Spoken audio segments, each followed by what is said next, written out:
બાંગ્લાદેશમાં હિન્દુઓ પર થતા અત્યાચાર બાબતે ડીસામાં આવેદનપત્ર અપાયું। બાંગ્લાદેશમાં સત્તા પરિવર્તન સાથે હિન્દુઓ પર થઈ રહેલા અમાનુષી અત્યાચારોથી હિન્દુઓને બચાવવા માટે ડીસા શહેરમાં નરેન્દ્ર મોદી વિચાર મંચ દ્વારા નાયબ કલેક્ટરને આવેદનપત્ર પાઠવવામાં આવ્યું હતું। બાંગ્લાદેશમાં હિન્દુઓ પર હિંસક હુમલાઓ, બહેન દીકરીઓ પર બળાત્કાર તેમજ ધાર્મિક સ્થળોને નુકસાન કરવાની ઘટનાઓ બની રહી છે, જેથી ડીસા શહેરમાં નરેન્દ્ર મોદી વિચાર મંચ દ્વારા નાયબ કલેક્ટરને આવેદનપત્ર પાઠવવામાં આવ્યું હતું। આવેદનપત્રમાં જણાવ્યું હતું કે આપણા પાડોશી બાંગ્લાદેશમાં જે હિસાબે કાયદો વ્યવસ્થાનું શરેઆમ ઉલ્લંઘન કરી બહુસંખ્યકો દ્વારા ત્યાં વસવાટ કરતા અલ્પસંખ્યક એવા હિન્દુ સમાજના લોકો પર જે રીતે આયોજનબંધ હુમલાઓ થાય છે, ઘાતકી હત્યાઓ કરવામાં આવે છે, મહિલાઓ સાથે દુષ્કર્મ કરવામાં આવે છે તથા હિન્દુ સમાજના ધર્મસ્થાનોને નુકસાન પહોંચાડાય છે, એવી હિંસક પ્રવૃત્તિને અમે સખત શબ્દોમાં વખોડીએ છીએ અને એવા અસ્થિરતા ભર્યા માહોલમાં ભારત સરકાર અસરગ્રસ્ત હિન્દુઓના જાનમાલને વધુ હાનિ ન પહોંચે તેવા પ્રયાસ યુદ્ધના ધોરણે કરવા જોઈએ એવી અમારી અપેક્ષા છે।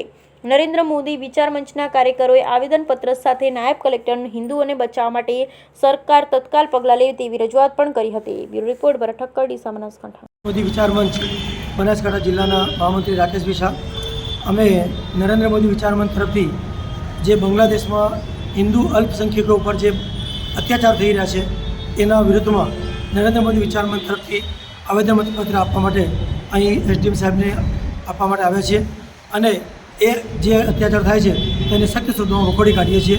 એ વસ્તુ માતાજી છે। ઓકે, મહેશ્વરભાઈ દેસાઈ, બનાસકાંઠા જિલ્લા પ્રભારી। આપણો મુખ્ય હેતુ એ છે કે હિન્દુઓ પર અત્યાચાર ક્યારે ચલવી ના લેવાય, ક્યારે ચલાવવા માગતા નથી ને એ માટે લોકજાગૃતિ આવે, સરકાર સુધી સંદેશો જાય, એ અમારો મુખ્ય હેતુ છે।